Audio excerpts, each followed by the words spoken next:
buenos días. Un gusto tenerles acá una vez más en una de nuestras tertulias científicas, de hecho la última del primer semestre. Una mañana bien fría, así que valoramos mucho su compañía hoy. Voy a presentarles a nuestra expositora del día de hoy, Camila Navia Casanova. Comenzó sus estudios de kinesiología en la Pontificia Universidad Católica de Valparaíso y el año 2010 se trasladó a Valdivia, donde terminó sus estudios en la Universidad Austral. Se desempeñó como alumna del programa de honor en investigación de la Facultad de Medicina de la Universidad Austral y desde agosto del 2013 es integrante del laboratorio a cargo de Bradford Care, donde se desempeña como asistente de investigación. El 2014 comenzó sus estudios de doctorado en el programa de Ciencias Médicas de la Universidad Austral y, hasta la fecha, desempeña sus labores de investigación en el Laboratorio de Biología del SEX, desde donde también ha desarrollado una destacada participación en nuestras actividades de divulgación científica. Sin extenderme más, voy a dejar con ustedes entonces a Camila Navia, quien va a presentar la tertulia de hoy titulada El cerebro más allá de las neuronas. Camila. Muchas gracias.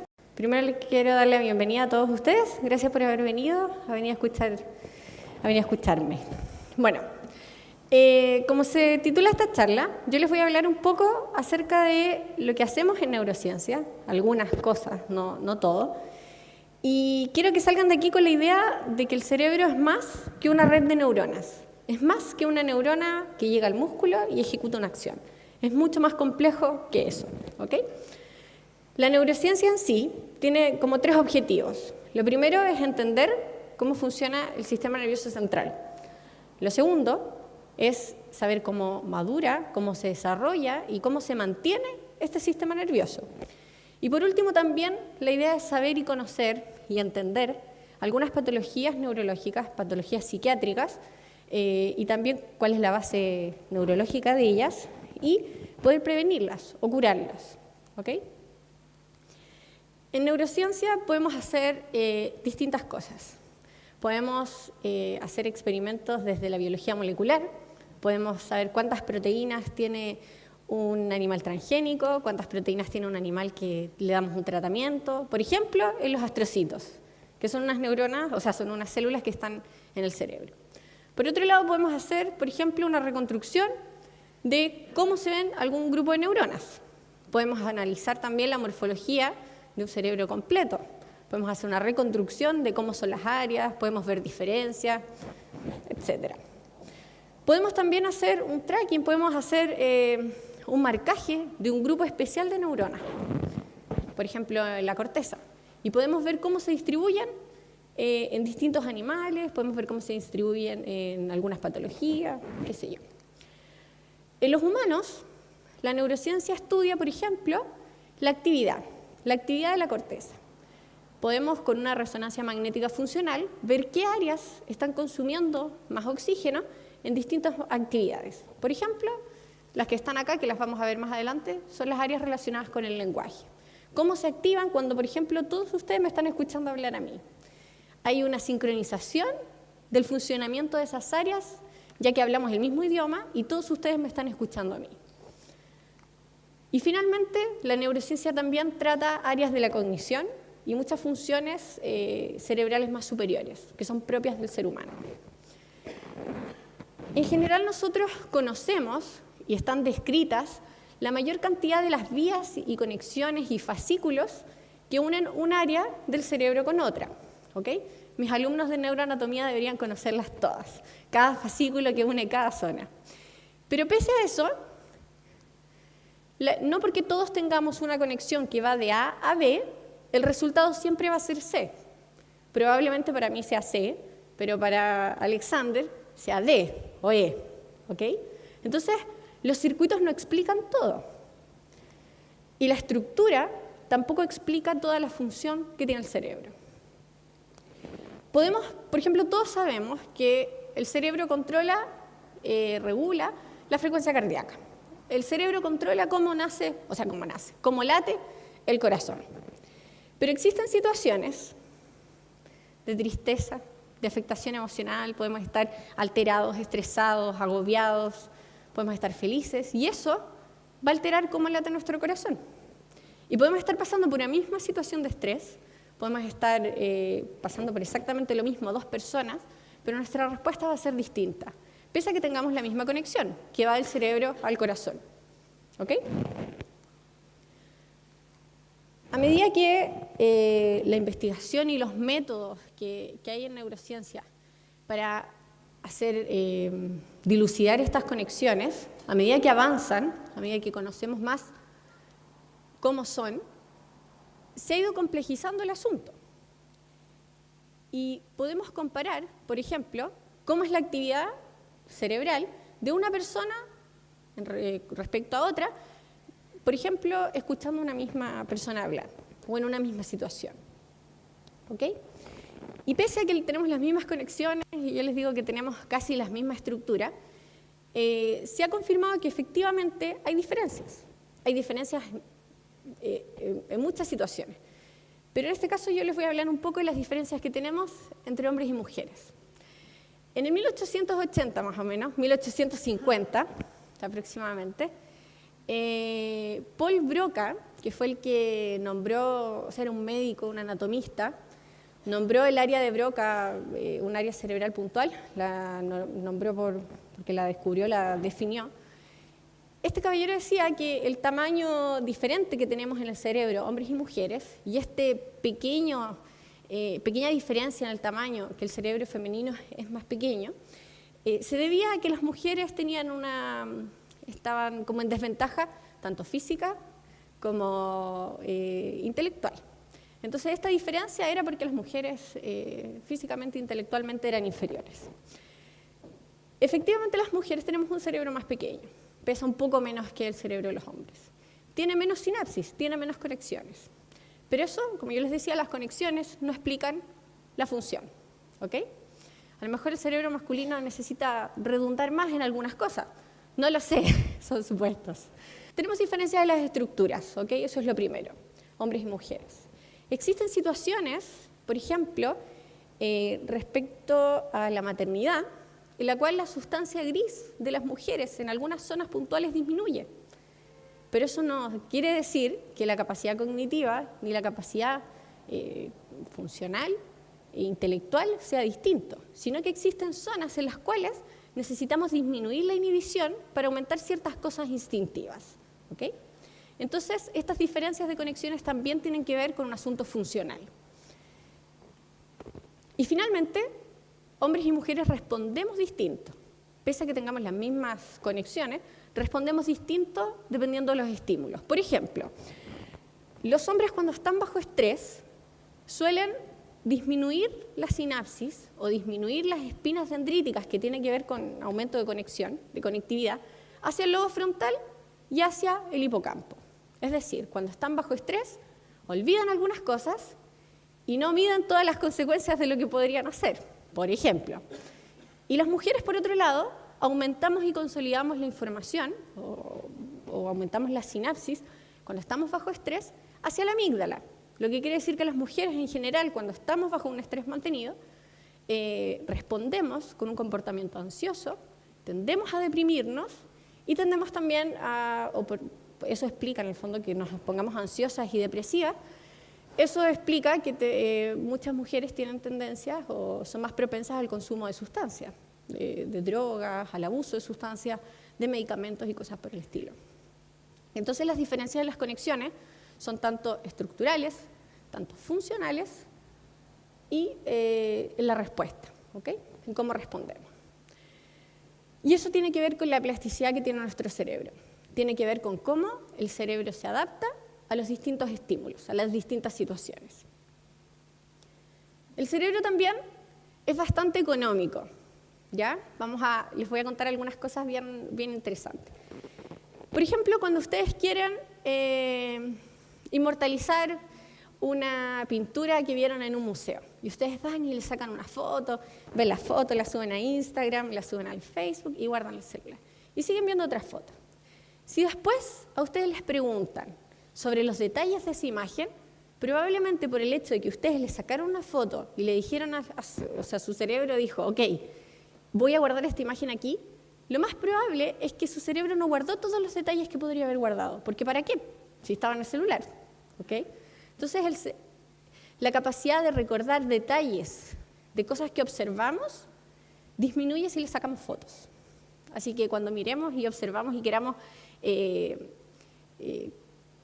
mirar algo con detalle, queramos apreciar alguna cosa, miremoslo. No le saquemos fotos, ¿ok? Otra capacidad del cerebro es que el cerebro es empático. Cuando vemos a alguien bostezar, nos dan ganas de bostezar. Cuando escuchamos a alguien reír, muchas veces nos da risa. Y nos ponemos a reír con ellos y contamos otro chiste y pueden ser horas de risa. Estos circuitos o estas neuronas, las neuronas espejo, que determinan estos comportamientos empáticos con lo que está haciendo o con lo que siente otra persona, nos permiten, por ejemplo, identificar si una persona está triste solo con su expresión facial y sentir parte de esa tristeza también, aunque nosotros no estemos pasando por ese dolor o no nos hayamos, no sé, caído, golpeado o no hayamos perdido un familiar. Pero esas neuronas nos permiten identificar lo que al otro le está pasando y también ser empáticos con él y poder hasta sentir lo que la persona está sintiendo. Quiero hacer un pequeño juego con ustedes para darles un ejemplo. Les voy a pedir a todos que tomen su celular en la mano. Todos andan con su celular, tomen el celular en la mano. Ya, no, lo van a tener aquí, no lo van a mover, ¿ok? Y yo mi celular lo voy a empezar a apretar y voy a empezar a tocar la pantalla. Y ustedes miren, no lo hagan, solo tengan su celular en la mano. Ustedes ven cómo yo toco la pantalla, ¿cierto? Cuando yo toco algo, cuando yo muevo, cuando aprieto una pelotita o ejecuto una acción motora, y ustedes me están mirando, pero no la ejecutan, su corteza motora también se activa. Y toda la vía que requiere ejecutar la acción se activa, pero ustedes no mueven los dedos. Hay un experimento que se hizo con un grupo de personas, en las cuales a algunas les pidieron que ensayaran una melodía en un teclado. Y lo ensayaron varias veces al día, y lo ensayaron, y lo ensayaron, y lo ensayaron. Y otro grupo de personas solamente les pidieron que hicieran el gesto. Que pensaran en el gesto. Les enseñaron cómo era y que lo pensaran, pero no lo ejecutaran. Y cuando analizaron cómo había cambiado la fuerza muscular respecto al ejercicio que les habían solicitado, las personas que entrenaban habían mejorado un 30%. Y las personas que solo imaginaron hacerlo, ¿cuánto creen ustedes que mejoraron su fuerza? ¿Nada? No, cerca de un 20%. Entonces, cuando, por ejemplo, si yo les pido a todos que cierren los ojos, por favor, dejen de mirar, cierren los ojos. Imagínense que se pusieron sus zapatillas deportivas, se levantaron y van a salir a correr. Imagínense que empezaron a correr, empezaron a ver cómo estaba la vereda, la calle delante de ustedes, se empezaron a acelerar la respiración, empezó a acelerarse el corazón, empezaron a respirar más rápido, imagínense esa situación. Yo les aseguro, pueden abrir los ojos, que todos ustedes reclutaron toda la vida como si efectivamente estuvieran moviéndose, pero no se están moviendo. Ahora, hacer esto no reemplaza, por supuesto, hacer ejercicio, pero sí, no es tan maravilloso, pero sí facilita la vía. Si es un camino, pensemos en caminos de tierra. Si yo circulo frecuentemente por un camino de tierra, después es más fácil pasar. ¿Okay? Está como amortiguado, okay. Pero si es un camino que pasó todo el invierno, nadie pasó por ahí, es terrible pasar después. Si esa vía yo la recluto, yo la estimulo, yo la recorro, aunque sea con el pensamiento, después es más fácil poder hacerlo efectivamente. Así que es un buen ejercicio pensar en las cosas que queremos hacer antes de hacerlas y darles vuelta y darles vuelta. El ejercicio que yo les digo, si tenemos una pelota en la mano, y ustedes me ven como yo aprieto una pelotita, como aprieto el celular, sus cortezas motoras se activan. Toda la vía motora, como que ustedes estuviesen apretando su mano, se va a activar, pero no van a mover sus dedos. ¿Okay? Pero existen situaciones, pese a que eso es como en general un consenso, existen situaciones en las cuales, si por ejemplo alguno de ustedes se siente con poder sobre mí, o se siente una persona poderosa de tomar decisiones sobre las otras personas, se va a sentar frente a mí, yo voy a apretar la pelotita y esa persona no se va a estimular su corteza de la misma forma. Hay como una anestesia de esas zonas, hay una anestesia de la empatía. Y solo no es el hecho de tener poder o de estar en una posición de poder, es el hecho de sentirse con poder. Entonces, incluso como tú te sientes, puede modular cómo son las conexiones de tu cerebro. O sea, respecto a cómo sentirse con poder. Ahora, respecto a lo que hablamos recién de la imaginación, solo con el hecho de imaginar algunas cosas reclutamos vías, reclutamos y podemos activar ciertas vías. Yo les voy a pedir a todos ustedes que cierren los ojos de nuevo. Vamos a imaginar. Imagínense que se están comiendo, no sé cuál es su postre favorito, pero van a imaginar su postre favorito. Y van a pensar en cómo es la textura, cómo se ve. Van a pensar que están sacando un pedacito con una cuchara y se lo están comiendo. Van a recordar cómo es el sabor, cómo es la textura, ¿ok? Y cómo se siente tener en la boca ese postre, ese, no sé, un suspiro limeño, un pay de limón, una torta del Entrelagos, no lo sé. ¿Ok? Ya. Yo les voy a contar que solo con imaginar comer algo dulce, ustedes liberan insulina como si lo estuvieran realmente comiendo. La imaginación es como percibir algo, pero al revés. Cuando uno percibe y come un postre, uno lo ve primero, luego tú lo pruebas y sientes el sabor. Pero imaginarte que estás comiendo un postre es como el circuito de la percepción al revés. Es como que de la idea que tenemos del postre, algunos alcanzamos a percibir y tratamos de recordar y emular esa sensación, y solo con eso tenemos una respuesta que es, por ejemplo, liberar insulina. Ahora, esto también es un antecedente para las personas que endulzamos de repente las cosas y no consumimos azúcar. El hecho de sentir el dulzor va a generar una respuesta como si estuviésemos comiendo azúcar. Entonces, a lo mejor es mejor sacar el azúcar que engañarnos con un dulzor distinto. Entonces, la idea de lo que les he mostrado hasta ahora es que la función del cerebro o las funciones que tenemos nosotros definen o modulan o reestructuran a través de la plasticidad las conexiones cerebrales. Por eso las conexiones no explican todas las funciones que tiene el cerebro. Yo mencioné que el cerebro se adapta, ¿cierto? Y se adapta distinto si somos hombres o mujeres, y se adapta distinto también si somos niños o si somos ancianos. La capacidad plástica de nuestro cerebro va disminuyendo. Y no hablo de capacidad plástica respecto a solamente al aumento de nuevas neuronas, por ejemplo, la neurogénesis, sino que hablo de plasticidad respecto al aumento de sinapsis, al aumento de espinas dendríticas y cualquier cambio que realice el cerebro y que realicen las neuronas para adaptarse a los nuevos estímulos. La neurociencia en sí es una ciencia muy plástica, podemos decir.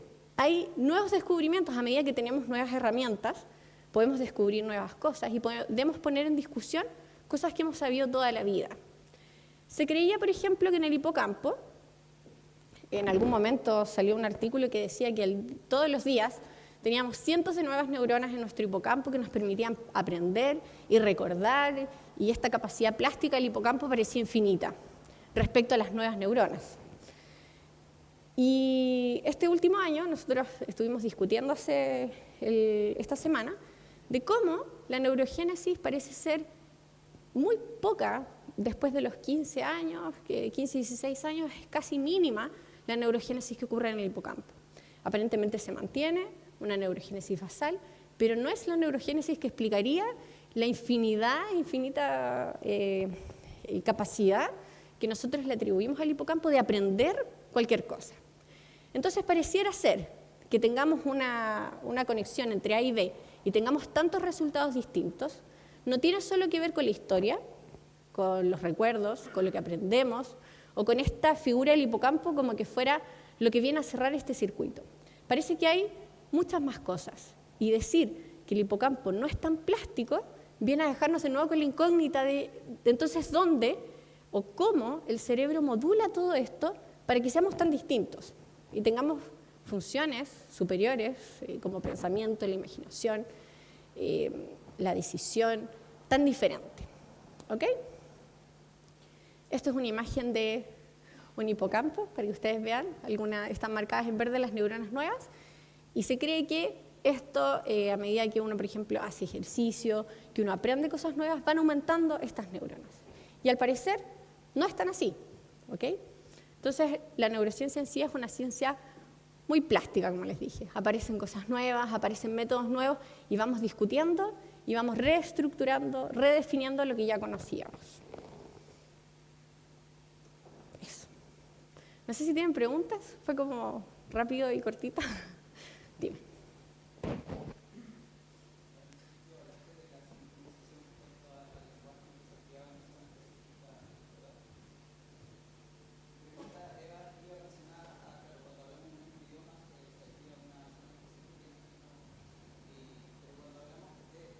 O aprendemos otro idioma distinto. ¿Qué pasa ahí? Por lo que dijiste al final ya me dejó... Ahí, porque si no hay neurogénesis en el hipocampo, que es donde aprende... Bueno, ciertas no zonas es que se no haya, activan, no es que no haya, pero es pero que va existe... disminuyendo con la edad, ¿verdad? Sí. Bueno, eso explicaría que mientras más adulto, más difícil aprender un nuevo idioma, si hablamos en esto, ¿no? Yo creo que podría ser la base para suponer eso. Ya. Pero ahora yo no sé qué ocurre cuando escuchamos a una persona hablar un idioma distinto. Yo creo que con el hecho de que veamos que está hablando, que está emitiendo sonidos, probablemente se activen las áreas del lenguaje. Solamente que la área comprensiva no es capaz de identificar las palabras y de atribuirles un valor y de atribuirles un significado. Porque no hablamos, no trabajamos con los mismos signos, con los mismos... entonces no vamos a entender. Gracias. Felicitaciones también. Hola. Hola. Dentro de la exposición mencionaste el concepto de imaginación. No sé si será lo mismo o lo extrapolabas con creatividad, pero me pareció... No es lo mismo, ¿ok? Pero me imagino, porque en realidad no sabría darte un fundamento mayor, pero me imagino que la base de la creatividad tiene que ver con la imaginación. No sé qué... Entonces la pregunta era, ¿a qué te refieres con imaginación? Con imaginación, a que tú puedas, en base por supuesto a tus recuerdos y en base a toda la experiencia previa tuya, tú puedas reconstruir una realidad que no es lo que tú estás viendo, no es lo que tú estás tocando ni lo que estás sintiendo. Puedes imaginar estar en otro lugar, puedes imaginar sentir algo, comer algo. Por eso hacía la relación de que la imaginación vendría siendo como la percepción, pero como al revés. Tú imaginas comer algo, pero no es que lo estés comiendo, que lo estés viendo o que lo estés percibiendo, saboreando. Eso. ¿Sí? Quería conversar sobre, decías que el cerebro, tanto en mujeres y hombres, sí se parecen mucho y domina lo que es el comportamiento del ser, ¿cierto? No te escucho bien. El cerebro domina el comportamiento del ser, ¿cierto? ¿Ya? ¿En qué infiere la genética en el comportamiento del ser que seamos tan diferentes? Siendo que en sí la particularidad del cerebro es igual a otra. O sea, ¿Puedes alejar el micrófono? mi cerebro es muy parecido quizás al cerebro de otro hombre de la misma edad, pero ¿qué tiene que ver el gen en eso, el comportamiento diferente entre un hombre y otra persona? Ok, mira, una de las cosas más importantes, diferenciales entre hombre y mujer, tiene que ver con el estrógeno. Por ejemplo, frente a una situación de estrés, que las mujeres tengamos una consolidación o tengamos más plasticidad hacia la amígdala y tengamos más vías y más sinapsis hacia la amígdala, es dependiente de la presencia o no de los estrógenos. Por lo tanto, mujeres que no tengan un ciclo regular o que sean posmenopáusicas no van a responder igual al estrés, porque es dependiente de un tema hormonal.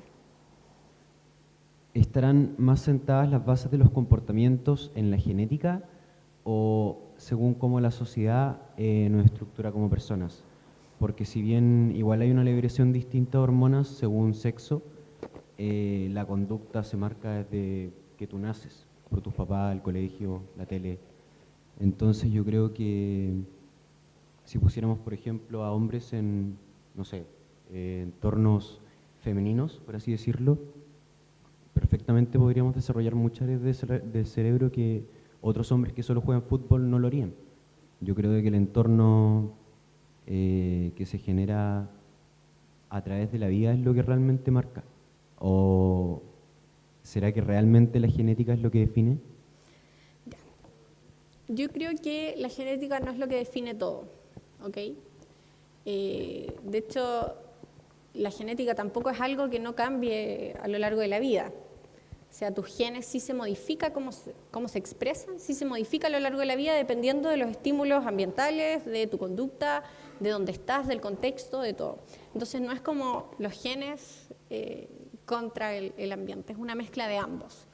Y que tú estés expuesto como varón a ciertos estímulos como masculinos, un tema de estereotipos, probablemente va a definir una conducta distinta a un hombre que esté expuesto a otro tipo de estímulos. Pero existe una diferencia por la presencia de estrógenos y de un tema hormonal entre hombres y mujeres que va a marcar una diferencia en las conexiones y de cómo respondemos distintos frente a otras situaciones. Camila, felicidades por tu presentación, muy buena y clara en algunos conceptos, pero bueno, siendo kinesiólogos ambos, pensando en el mejor estímulo para mantener un cerebro saludable, no sé, se me ocurre el ejercicio físico, por ejemplo, o entrenamiento cognitivo, o meditación también. Dentro de las posibilidades, no sé si la neurociencia ha identificado el mejor estímulo para el propio cerebro. Ya, la neurogénesis no es lo único que la plasticidad no se explica solamente por la neurogénesis, ¿ok? Lo primero. Es sabido que hacer ejercicio, por ejemplo, aumenta la angiogénesis, o sea, en el fondo aumenta el flujo sanguíneo en el cerebro, aumenta factores tróficos en el cerebro, y funcionalmente, niños que hacen ejercicio, sobre todo niños, pensemos en etapas escolares, niños que hacen ejercicios mejoran la velocidad en la que procesan la información, tienen mejores calificaciones, procesan información matemática mucho más rápido, tienen mejores resultados, aumenta el tiempo de concentración frente a una tarea que se les pide. Y no solo en etapas escolares, hay una, no puedo recordar el nombre ahora, creo que es una psiquiatra, es científica, es una doctora, que lo que hizo, tenía 2 cursos en la universidad y a uno les pedía hacer un circuito y correr alrededor de la cancha antes de la clase. Y al paralelo no les pedía ninguna actividad. Y los resultados fueron abismantes. La diferencia, mucho mejor en cuanto a notas, a rendimiento, a aprendizaje total del curso, de aquellos que sí hacían ejercicio. Entonces, si pensamos en potenciar las capacidades cognitivas en general, lo primero es realizar actividad física. Es lo primero. Ahora, no cualquier actividad física. Existen tipos de actividades que en los niños se ha visto que mejoran tanto el rendimiento como la conducta, como todas las capacidades que te dije, mucho más que otras.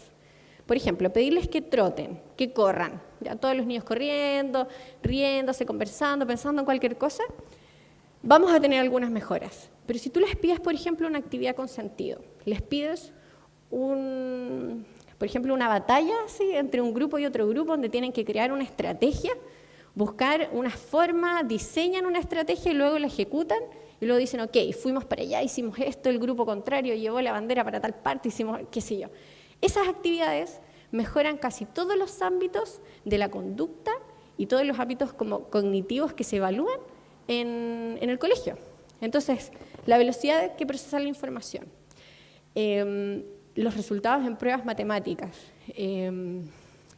la memoria, los resultados conductuales, todo eso mejora más si es que la actividad física tiene un objetivo. Por ejemplo, hacer artes marciales pareciera ser mucho mejor que simplemente sacar a los niños a correr, porque tienen que tener una conciencia de cómo está su postura, de qué postura tienen que tomar. Yo no sé artes marciales, pero, por ejemplo, si tienen que colocar un pie adelante, cargar el peso del cuerpo hacia adelante, hacer ciertos gestos, ese darle vuelta, ese procesar esa información de cómo está mi cuerpo, de qué voy a hacer, con qué objetivo, en el marco de una actividad física, es mucho mejor cognitivamente que salir a correr. Es un poco divertido lo que voy a preguntar, pero No importa. a ver si puedes ayudar. Hace un tiempo atrás leí que había una manera para entrenar el cerebro en la siguiente situación, que creo que puede ser aplicable para un montón de otras situaciones, ¿ya? Pero esta tendencia que tiene uno, o yo por lo menos, a apagar el despertador cuando suena, ¿ya? Y finalmente llegar tarde a todas partes porque apagas el despertador en vez de levantarte. Entonces había todo un artículo al respecto de que una de las técnicas para poder evitar eso era entrenando el cerebro. Porque explicaba que el cerebro, cuando estabas durmiendo en el fondo, la capacidad de reacción frente a una situación así como en el minuto de despertar, tendía a hacer lo mismo que había hecho la última vez que se había visto en esa misma situación. ¿Ya? ¿Se entiende? Ya. Entonces, lo que planteaba esto era que uno, en la noche, antes de acostarse, tenía que poner el despertador, escucharlo, por supuesto, sin quedarte dormido, lo escuchabas, te parabas y te ibas al baño. Si eso lo repetías todas las noches, ¿ya?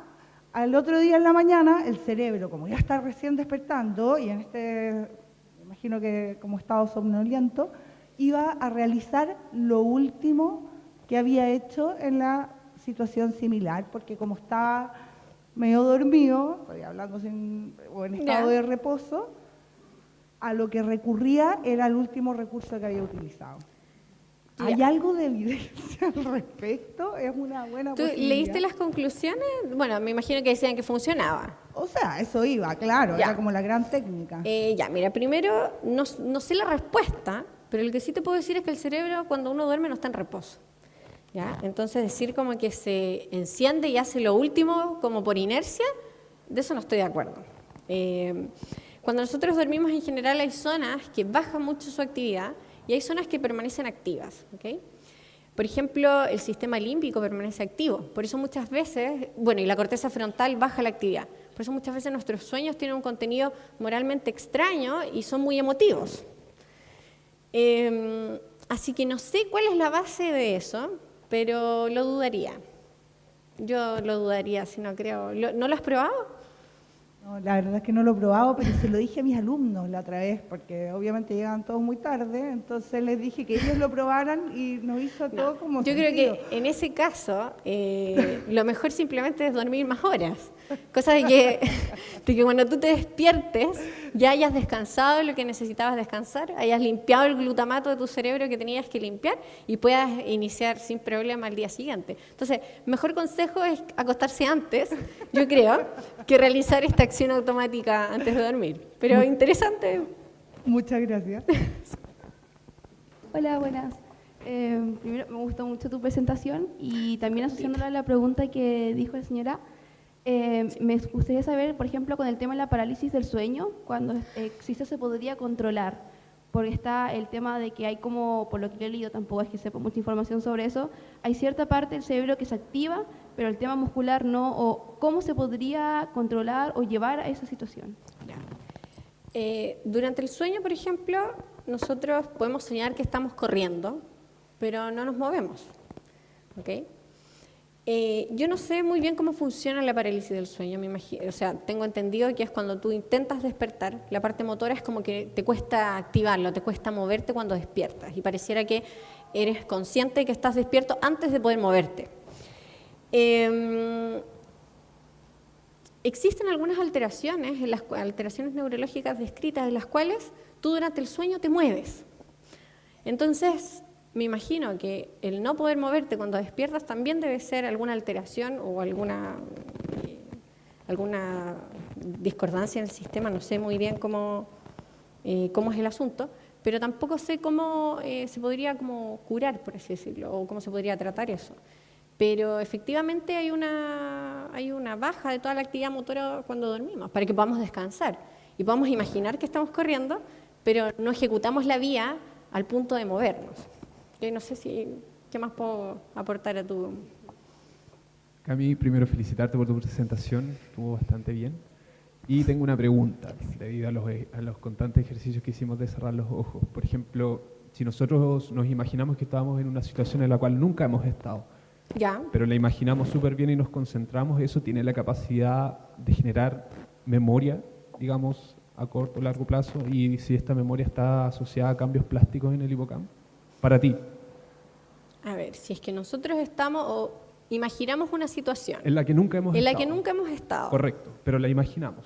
¿Eso tiene la capacidad de consolidar memoria? Yo me imagino que sí, pero depende de muchos factores. Que tú puedas recordar algo después, o que tú puedas más adelante decir, ok, esto fue consolidado y lo aprendí o guardé este recuerdo, tiene que ver con muchos factores. Con, por ejemplo, la atención que tú le estás poniendo a algo. Si alguien está hablando y tú no estás pescando y no es relevante para ti, no vas a aprender. Pero si es algo que es relevante, que a ti te interesa y estás pero con todos tus sistemas pendiente de lo que alguien está hablando, tú lo vas a recordar. Entonces me imagino que si tú te sientas solo aquí, por ejemplo, a la mitad del escenario, cierras los ojos y esto está vacío, imaginas algo y te concentras al máximo en imaginar eso, y es a lo mejor algo recurrente, probablemente sí lo recuerdes después y sea algo que tú puedas almacenar. Pero depende de muchos factores que tú almacenes o no una situación. No sé si me entiendes. Sí, te entiendo. Y esto, si se diera, también estaría asociado a cambios plásticos, ¿o no? Por supuesto, por supuesto. Tendría que ser mediado por cambios plásticos. Puede ser por el aumento de espinas dendríticas en una zona, por sinapsis nuevas que tú consolidas y que no se pierden con el tiempo, sino que tú fácilmente puedes recorrer ese camino y esa secuencia de sinapsis nuevamente y emanar el recuerdo. También, siguiendo lo mismo que me estás diciendo, en la parte en que tú dijiste que aumenta la sinapsis a ciertas áreas cerebrales debido al estrés, una vez que se pasa el estrés, las sinapsis se vuelven a recuperar. Depende. Y esto, digamos, depende. Si sabes lo que vas. Por ejemplo, frente a un estímulo de estrés mantenido, tú te adaptas de esta manera, ¿ok? Y los hombres en general disminuyen la sinapsis hacia la corteza frontal y hacia el hipocampo. Entonces pareciera que el estrés te lleva a recorrer menos esas conexiones o a reclutar menos información de corteza frontal y del hipocampo. Si es que el estrés terminas con tu tesis, por ejemplo, entregaste tu tesis, terminaste, te titulaste, terminó el estrés. Si tú eres una persona joven, probablemente esos estímulos, esos cambios, se reviertan. Pero a medida que tú creces y a medida que envejeces, pierdes esa capacidad de volver a como estabas antes. Por lo tanto, el estrés puede dejar una marca permanente si es que eres una persona mayor. Tiene que ver con la edad y con la capacidad plástica. Quiero pedirte algún consejo o tip de cómo ejercitar el cerebro. De cómo ejercitar el cerebro. ¿Cómo ejercitar el cerebro? ¿Para lograr qué? No sé, andar más despierto, con más ideas, memorias. Ya. Dormir mejor, hacer ejercicio, alimentarse bien. Es lo principal. ¿Lo principal? ¿Sí? Ok, gracias. Ahora, a lo que me voy a alimentarse bien no me refiero a tomar vitaminas y suplementos. No, alimentarse de una dieta balanceada, cosa que no tengas que tomar suplementos vitamínicos para tener vitaminas o nutrientes que necesites. Y hacer ejercicio por lo que ya expliqué. El ejercicio es uno de los factores fundamentales o de los factores que de mejor manera potencia las capacidades cognitivas, potencia la memoria, el aprendizaje. Así que hacer ejercicio, dormir bien para poder estar despierto y atento y alimentarse bien para tener todos los nutrientes que tú necesites para que estas sinapsis se consoliden y todo lo demás. Yo cuando hablo de una alimentación sana, obviamente es difícil consumir puros productos orgánicos que cosechemos en nuestro patio y poco menos que tengamos nuestros animalitos. Es muy difícil vivir en esa situación para todos nosotros. Pero la idea tiene que ver con consumir menos alimentos procesados. Todos tenemos acceso a la feria, por ejemplo, donde podemos comer muchas verduras. Hay personas que nos haría muy bien comer más verduras. Y podemos enriquecer nuestra alimentación con frutas y verduras, por ejemplo. Comer menos alimentos que vienen procesados, que vienen fritos, que son dulces, que tienen azúcares agregados, pasteles. Todos estos productos que son procesados de alguna forma, que son altos en sodio, con mucho azúcar, y que podemos comprar envasados o listos o preparados o rápidos, tienen muchos productos que pueden ser nocivos a la larga, ¿okay? Procancerígenos y todo lo demás. Entonces, cuando hablo de una alimentación sana, me refiero más a consumir alimentos que no sean procesados y enriquecer la dieta en frutas y verduras. Obviamente carnes, pero comemos muy pocas frutas y verduras y comemos principalmente alimentos y productos que vienen procesados y envasados. Hola, buenos días. Mi pregunta, más bien es un caso un caso que nos pusieron, ¿no? Un grupo escolar de hasta 11 años en su institución educativa con luz artificial y les va mal en los deportes. Existe el bullying. ¿Qué relación existe entre el deporte y que no tengan tanta luz natural, sería, ¿no? Con esta situación? ¿Qué opinas? A ver,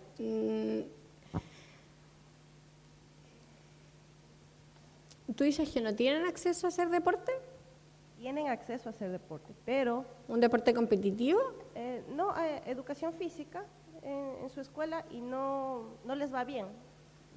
Los niños no aceptan. O sea, no les va bien y tú dices que les va mal académicamente pese a que hacen actividad física.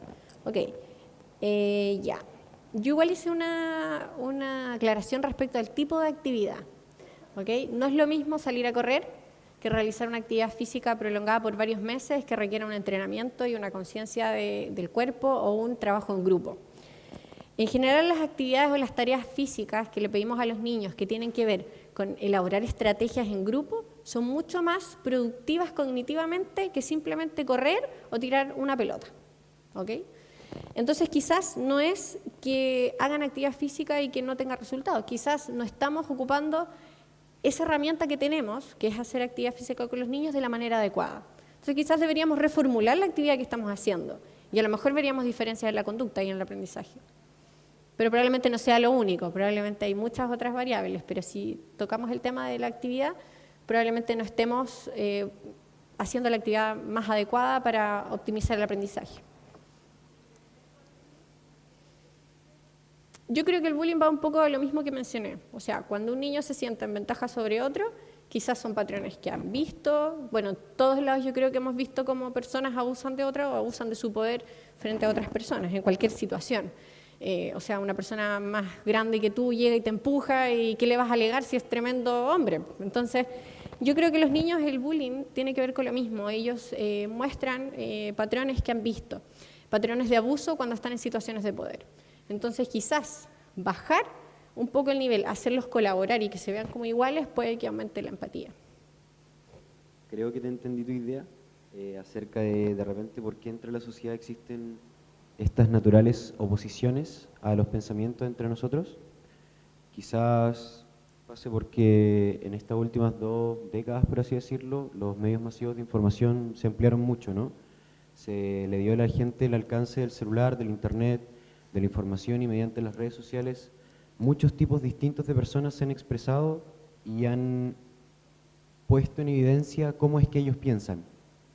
El exceso de esta información que a veces tomamos o no tomamos en cuenta ha forzado al mirroring, lo que dijiste, el término de cómo nosotros intentamos empatizar con otros, y quizás nos vimos sobrepasados porque la tecnología avanza mucho más rápido que lo que nosotros evolucionamos como sociedad, creo yo. Quizás nos cuesta más ponernos en el lugar del otro y tenemos resistencia natural a las ideas distintas porque estamos muy cómodos en nuestras zonas seguras, sociales, en las que son aceptadas por nuestra familia, en las que nos enseña nuestro grupo social más cercano o en las que estamos inmersos con nuestros amigos. Yo creo que solo con el pasar del tiempo y el progresivo, y la progresiva facilidad que tiene la gente para expresar simplemente su idea y hacerse respetar mediante simplemente el hecho de existir, esta resistencia entre nosotros se van a ir disminuyendo. Por ejemplo, las mujeres han alzado la voz estos últimos años de manera muy importante y muchos siglos no lo hicieron. Muchos siglos el hombre predominó por sobre la mujer en la sociedad de una manera brutal y nadie lo paraba y para todos les parecía normal. La sociedad se implanta según lo que los propios humanos creen. La resistencia entre nosotros se van a acabar según que tanto nuestra empatía o habilidad de mirroring aumente. ¿En qué estaban basadas esas neuronas? ¿En qué parte del cerebro están? Está en el lobo frontal principalmente, que es la zona donde o sea, el lobo frontal de los humanos es mucho más complejo y es más grande que todos los animales, en realidad es más complejo. Y de ahí surgen, por ejemplo, el poder de decisión, el juicio, la imaginación, la personalidad, el tomar decisiones. Todas esas actividades o funciones cerebrales más superiores, como se denominan, están en el lobo frontal, y las neuronas espejo también las encontramos principalmente en el lobo frontal. Vamos a la última intervención. Más que como pregunta, era como a modo de acotación respondiéndole a Camilo. En realidad era como que el sistema nervioso central, el periférico y en general, para ver el tema de la adaptabilidad al cambio, no es tan solo como desde el frontal o pero sí va de la mano. Entonces ahí va con el tema de la rigidez mental, por ejemplo, pero eso tiene que ver más que nada con un factor más individual, cómo es cada persona. Por ejemplo, yo puedo responder todo el rato, pero no es la idea, pero es en relación a que cada persona es distinta y tiene más adaptabilidad al cambio en relación a factores también contextuales, la crianza, los amigos, la familia, el contexto, la genética, los factores frontales, límbico, temporal y mucha teoría de neurociencia. Sí, gracias. Bien, un aplauso por favor para Camila.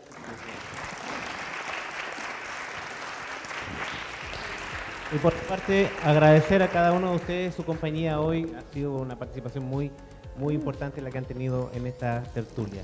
Esperamos para la próxima sesión que pronto vamos a anunciar en nuestras redes sociales. Muchas gracias por acompañarnos.